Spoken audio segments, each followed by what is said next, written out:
ओम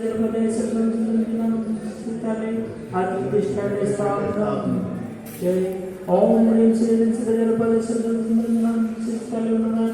अत्र सर्वष्टसन्धिकरणं जय गंगा नदी का नीर निर्मल वायुमल दोहे सदा अंतर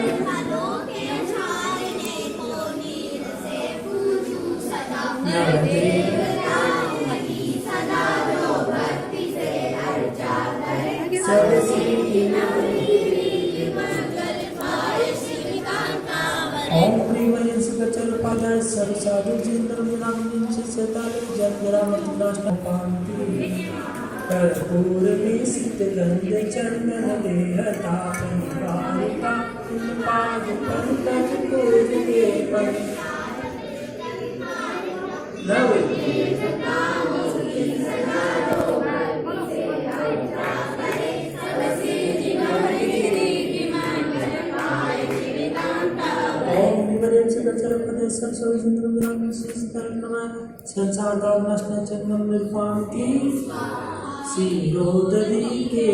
के समस्त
ये पंच परम देव सदा वंदे हमारे संसार की समसिंधु से हमको उबारे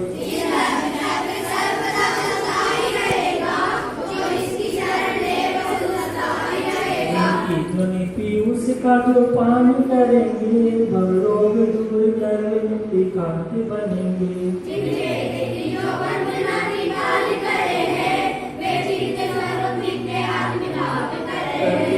करतिम जिनाले उपजो बजे विकर्म शत्रु जीत शिवालय में जा बसे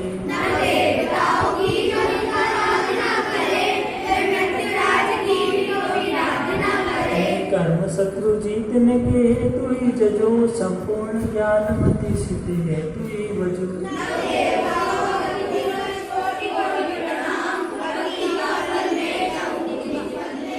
ओम प्रियवरे सिद्धचरपदे सरसाधु नंदनं च तलवनमय अर्घ्यं निरूपामिति शांते शांतिधरा पुष्पांजलिं सिपामि जो भव्य श्रद्धा भक्ति से नव देवता पूजा करे वे सब अमंगल दोष हर सुख शांति में झूला करे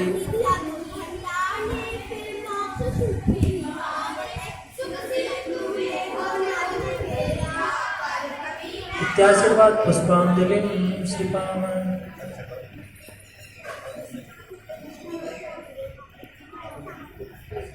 तो बच्चों आप लोगों ने पूजा की है, अब की ना सबने पूजा हर संडे को करते हो। अच्छा सब पूजा किया करो। अब पूजा क्यों करते हैं अब इसका महत्व हम आपको बता देते हैं।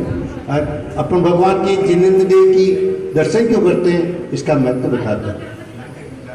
आप ये बताओ कि गतियाँ कितनी होती हैं, पढ़ा है ना कितनी होती है, बोलो बोल बेटी बोल, खड़ी हो बोलो, खड़ी हो बोलो, बैठ जाओ ये बोली। चार कौन कौन सी होती है? नर गति, तिरस गति, मनुष्य गति और देव गति। चलो कोई बात, बैठो चलो 4 गतियाँ होती हैं ना, तो अब इनाम देने हमें इसलिए प्रश्न नहीं पूछा, अभी तो इनको थोड़ा बाद में देंगे बाद में। अभी ये प्रश्न नहीं पूछा। अब ये बताओ इसमें 4 गतियों में कौन सी गति बढ़िया है? हाँ बोलो, तुम बोलो। क्यों भैया, क्यों मनुष्य गति क्यों बढ़िया, क्यों मनुष्य गति कैसे बढ़िया है? लेकिन ये बता समझा भैया। ये बच्चा बोल बेटा,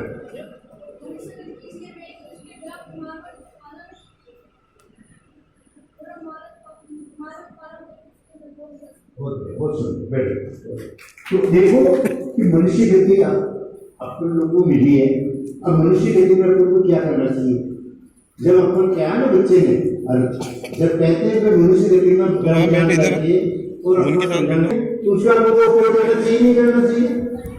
जो चीज अपन को मिल रही है उसका आपको उपयोग करना चाहिए। तो मनुष्य गति अपन को मिली है, तो मनुष्य गति क्या करें? अपन धर्म ज्ञान करें, भगवान की पूजा करें, अपना आसन सही आसन से रहें, घर के माता पिता को अपन खुश रखें, उनकी सेवा पूजा अर्चना करें, माता पिता को अपन सत्कार आदर सत्कार से रहें, उनकी की बताए हुए कार्य को अपन करें। तो क्या माता पिता कर सकते? तो आप लोगों को क्या करना है? जैसे नित्य कार्यक्रम आपको ऐसा बताया जा रहा है, उस हिसाब से आप अपने जीवन को देखिए। रात को सो जाते हो, रात पहले जैसे आप सुबह उठते हो, सो उठते नमस्कार पंच नमस्कार मंत्र, वो काम करके जानते हैं पंच अपने हाथों को इसे मसलते हैं और पंच ये 5 उंगलियां हैं ना, 5 है 5 उंगलियों को एक ध्यान करो, ये पंच प्रविष्टि है, अनंत सिद्ध आचार्य उत्पादन प्रसाद, इनको नमस्कार करो। उसके बाद उठो, उसके बाद उठ के भगवान या कोई मूर्ति हो या कोई घर में कोई तस्वीर हो उसको नमस्ते करो। उसके बाद माता पिता के चरण छूओ। देख पहला कर्तव्य है माता पिता के चरण छूने का। जब अपन मंदिर में अपन गए उसके बाद ये बात हमको अब के जो संडे आएगा ना, जब हम पूछेंगे भाई किसने 7 दिन तक अपने माता पिता के चरण छुए, जो नीच छुएगा ना तो उसको खड़ा करेंगे, अर्जुन छू लिया उसको इनाम देंगे, ऐसे है नहीं? तो ऐसे रोजाना सबके चरण माता पिता के बड़ी को सबके चरण उठते। उसके बाद अपनी क्रियाओं से निपटो, जैसा भी आपको निपटना है घर में। उसके बाद क्या करो? नहा धो के तो भगवान के दर्शन करने आना है। रोजाना दर्शन कौन कौन करता? देखो इस बात ईमानदारी से बता ना, भगवान के दर्शन रोजाना कौन कौन करता है? कोई किसी के दर्शन नहीं होते। देखो जब आप लोगों ने ये पाठशाला में पढ़ना प्रारंभ किया ना, तो आपको दर्शन करना तो बहुत आवश्यक है, भगवान के दर्शन करना पड़ता है। अब हम आपको क्या करेंगे? अब क्या करेंगे? आपको जो नियम लेगा फिर मैं भगवान के दर्शन रोजाना करूंगा, या महाराज रहेंगे तो चातुर्मास तक करूंगा, उसको मतलब विशेष इनाम देंगे, है ना? तो इनमें से बोलो आप कि भगवान के दर्शन करने जब तक महाराज रहे ना, जब तक हम भगवान के दर्शन करेंगे, कौन कौन तैयार होते? खड़े हो जाओ। जो रोजाना दर्शन करेंगे उनको रोजाना दर्शन करने जाना पड़ेगा, है? देखा देखी खड़ा मत हो, फिर देखो जो नहीं जा सके ना उनको मैं बता देना नहीं जाए, उसका अलग उपचार होता है।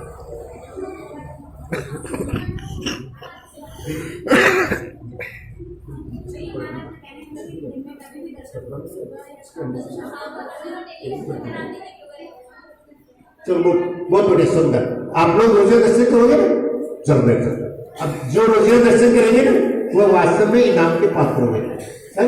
तो अपन को रोजे क्यों दर्शन क्यों करते हैं? छोटी सी कहानी के द्वारा आपको बताता हूँ क्या दर्शन करने से फायदा क्या होता है, ये बताता हूँ। एक सेठ था, वो क्या है कि बहुत बुजुर्ग था, परंतु वो मंदिर भगवान का दर्शन नहीं करता था। एक दिन महाराज इधर जी महाराज उनके गांव में चले गए और उन्होंने कहा भैया मंदिर दर्शन करना, जैसे आपको कहा ना उससे कहा सेठ जी को, आपके दादाजी हो तो वो भी दर्शन नहीं करते थे। तो उनका महाराज मारो तो शुद्ध पाठ पर बेटा मंदिर है, मंदिर तो जानो ना हो, हमारा गोडा ही काम न करे। अरे भाई गोडा वोडा काम न करे, तू मंदिर का दर्शन कर, है ना? बहुत बढ़िया फल मिली। महाराज वो तो शुद्ध पाठ न करे, तो ऐसे कर कोई ठीक है जी महाराज मैं तो कहीं न कर सकूँ, तो ऐसे कर तारे पड़ोसी है नहीं कुमार, एक तू रोजाना दर्शन कर लिया कर। हाँ ये तो कर ले महाराज, मेरे ऊपर बैठे उठे कर लिए, वो एग्जाम के लिए हमारा देख लिया, दर्शन कर लिया। चलो भाई ठीक है ऐसा कर। अब वो क्या रोजाना उस कुमार का दर्शन करते थे, पर अब उन्हें श्रद्धांत के बाद दर्शन कर दो है। तो एकदम नहीं वो शेख है ना, ये वो कुमार है ना, वो अपना गद्दा ले और गारा लेवा चली गई, गारा लेवा चली गई ने, तो उन्हें दिखे कौन है, तो ये आपको व्याकुल यार भाई आज तुम्हारा दर्शन हो या तुम्हारा कक्षा रोटी को महाराज नियम के दियो या पानी तो पहले।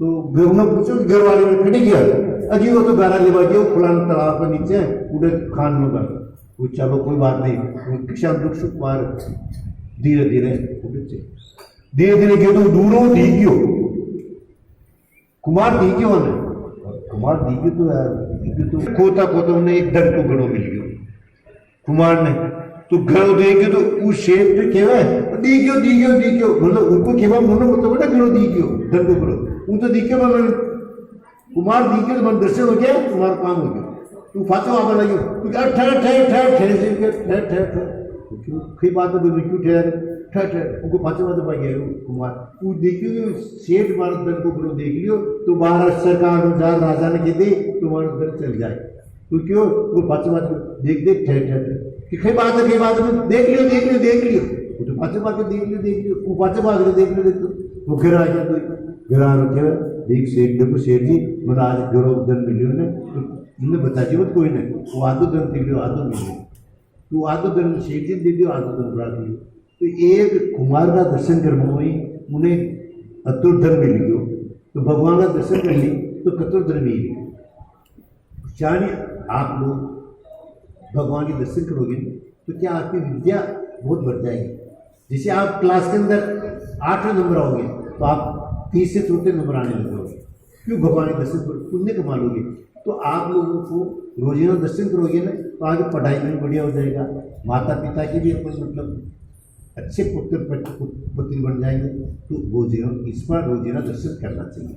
अब क्या करो दर्शन करने के लिए आप मंदिर जाओगे तो क्या करोगे कैसे करोगे, आगे बात बता रहा हूँ आपको, दर्शन करना तो तय हो गया भाई आप लोग दर्शन करोगे, पर अंदर जाके मंदिर जाके क्या करोगे, मंदिर जाके भगवान को सबसे पहले अपन मंदिर में प्रवेश करें निश्चय बोलना चाहिए, क्या बोलोगे निश्चय, क्यों बोलते निश्चय, क्योंकि जब अपन जो वहाँ के जो देवता होते हैं वहाँ जो देव होते हैं रक्षक देव होते हैं उनको अपन आएंगे कि भाई हम अंदर जाना चाहते हैं, आपको किसी प्रकार की बाधा नहीं होना चाहिए, जाके भगवान को पहले नमोस्तु करो दर्शन करो परिक्रमा लगो है ना, उसके बाद नीचे अष्टांग नमस्कार करो है, उसके बाद नमस्कार करने के बाद अपना जो भी कोई पाठ करना हो थोड़ा पाठ करें और पूजन करते हो पूजन करें, उसके बाद नहीं हो तो अपन बाहर से वापस वहाँ से आ जाए मंदिर से बाहर और अस्सी करके निकले, मतलब जब निश्चय करके अंदर पूछे अस्सी करके बाहर निकले, मतलब हम आपको जा रहे हैं आप अपना काम करो, तो अपने हिसाब से देवता अपने हिसाब से काम देंगे, ये कार्य करना चाहिए। उसके बाद आप घर जाके अपना कोई भी काम करना है, खाना पीना नाश्ता करना, चाय पीनी पियो, पहले चाय पानी मत पियो, पहले मंदिर आओ है ना, नाश्ता वास्ता मत करो बाद में करो, उसके बाद आप अपनी पढ़ाई करो, पढ़ाई करने के बाद दिन भर आप पढ़ा के आ जाते हो, शाम को भगवान के दर्शन करने के लिए रोजाना आओ, आरती करो भगवान की, महाराज की आरती करो ना, उसके बाद वापस प्रवचन सुन लो, घर जाओ, घर जाने के बाद फिर नमोकार मंत्र का 9 बार नमोकार मंत्र का जाप करके फिर अपना सो, अब उस टाइम में सब ये कर लो तो मेरी जो भी दिन भर मैंने जो गलत काम किए तो अब मैं नहीं करूँगा, इस प्रकार का ये मतलब परमात्मा सही अपन को आलोचना कर लो, इस प्रकार की क्रिया आप जीवन में करोगे आप बहुत सफल हो जाओगे। अभी आप छोटे बच्चे हो, अभी से आपके संस्कार कर जाएंगे, और आपके माता पिता जो है बेटे उनसे मेरा विशेष रूप से आग्रह है कि बच्चों के संस्कार अभी से आप डालोगे तो भविष्य में आपकी बहुत अच्छी संतान बनेगी, ये त्यागी वृत्ति बनेंगे, ये आगे जाके मुनि आर्य बनेंगे और आपका नाम घोषित करेंगे। तो ये है कि बच्चों में जो भी संस्कार डाले जाते हैं ये क्या स्थायी होते हैं, ये क्या संस्कार होते हैं आगे जाके काम करें, पर बड़े होने के बाद यदि तुम कहें कि काम करो तो काम करेगा नहीं, तो वह स्थायी नहीं रहेगा। बचपन में जो संस्कार डल जाते हैं ये जाके भविष्य के अपने जीवन को बहुत उज्जवल बना देते हैं, तो वह संस्कार याद रहते हैं और वह संस्कार स्थायी होते हैं, क्योंकि इसमें बालक क्या तो मिट्टी के समान होता है, जिससे मिट्टी को अपन गीली मिट्टी होती है, उसको अपन गीली मिट्टी को जो भी चाहे उसका बर्तन भी बना सकते हैं, उसका कलश भी बना सकते हैं, कैमरे बना सकते हैं, जैसे चाहे बना सकते हैं। इन बच्चों को भी अपन समझाएंगे, इनको ये अपन अभी इनको धार्मिक संस्कार दे देंगे। नमो हरियंतान नमो सिद्धान नमो हरियान नमो वज्रायन नमो लोसवसम ऐसा पाल नमोकारे सर्वे पाद प्रास्नो मंगलानम ते सर्वे से परवाय मंगलम। कितने प्रकार के होते हैं?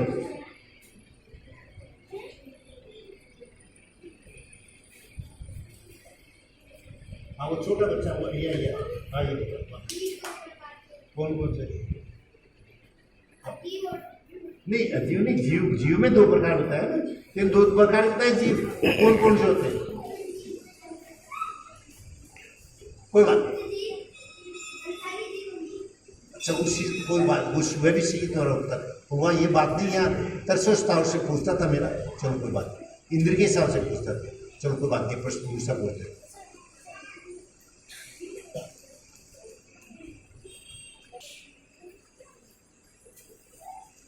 द्रव्य कितने होते हैं? क्या वही लड़के जो पहले ने क्या बता द्रव्य कितने, तो उसको बिठा दिया, छोटे बच्चे को इनाम देना चाहिए, इसलिए पूछा। अब बेटा बोलो, अच्छा कौन नाम दो, नाम याद नहीं है तेरे? अच्छा, दो ही नाम दो।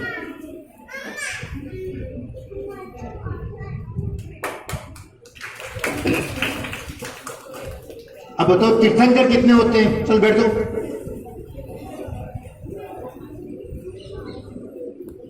हम तीर्थंकर हम बुद्ध सब बोल रहे हैं, सब बैठ बैठो, नाम बोलो फटाफट।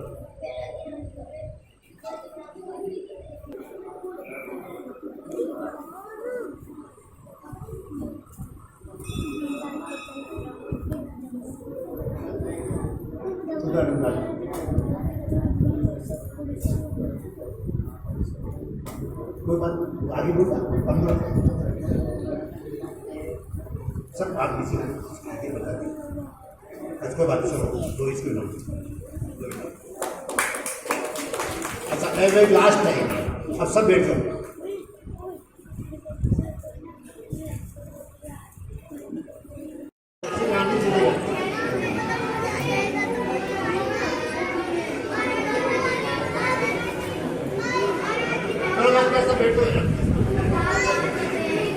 कौन कौन?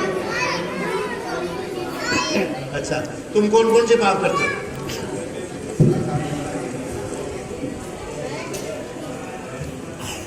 चलो